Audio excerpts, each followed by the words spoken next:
এবছর পশু কোরবানি কম হওয়ায় কাঁচা চামড়া সংগ্রহের লক্ষ্যমাত্রা পূরণ হবে না বলে জানিয়েছেন আড়তদাররা। এছাড়া তারল্য সংকটে চামড়ার দাম তলানিতে নেমেছে বলেও দাবি তাদের। এদিকে দাম না পাওয়ায় ঈদের দ্বিতীয় দিনের কোরবানির চামড়া নিয়েও বিপাকে মৌসুমি ব্যবসায়ীরা।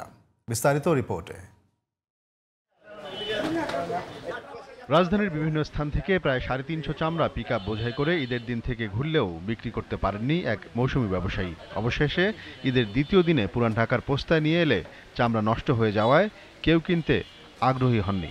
350 পিস মাল আমরা বিভিন্ন জায়গা থেকে সংগ্রহ করে এক জায়গায় পুরাইছি, যে লেবার পাইনে দেখা একসাথে করার জন্য দেরি হয়েছে। চিন্তা করছি আমি নিজে লবণ লাগাবো, বাঁচা যায় আর কি, লবণটা দিয়ে দেখি কি করা যায়। এভাবে অনেক চামড়া এবার অবিকৃত থেকে নষ্ট হয়েছে।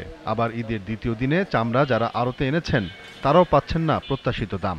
সরকার নির্ধারিত দাম 1350 টাকা হলেও 600 থেকে 800 টাকার বেশি দিচ্ছেন না আড়তদাররা। ডেভিডের ওখান থেকে আনছি, তো এমনি শুনছি যে এখানে একটা হয়ত সঠিক মূল্য পাওয়া যাবে, এই আশা করে এখানে আসছে।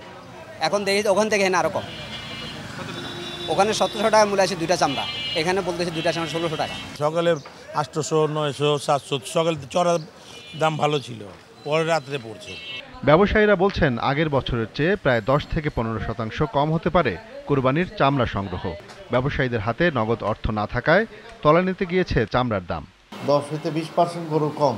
সেই গরু কম হলে স্লটিং কম হবে, জবাই কম হবে, চামড়াও কম হবে। হাজার হাজার গরু জবাই দিত 5টা 7টা 8টা করে, ওখানে অনেক কমে গিয়েছে এবং কমার সম্ভাবনাই বেশি। এটাই বাস্তব চিত্র।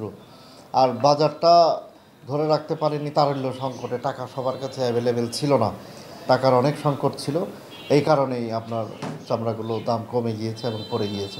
রাত্রে 500 টাকা 400 টাকাও বিক্রি হয়েছে। খাত সংশ্লিষ্টদের সাথে আলোচনা না করে বাণিজ্য মন্ত্রণালয় চামড়ার দাম বেঁধে দেয় সংকট আরও ঘনীভূত হয়েছে বলে মনে করেন কাঁচা চামড়া ব্যবসায়ীরা। আমাদের সমন্বয় করে যদি দামটা নির্ধারণ করে দেওয়া হতো, আমার মনে হয় হ্যাসেল পোহাইতে হইতো না। Sajjad Hussain, GTV news, Dhaka.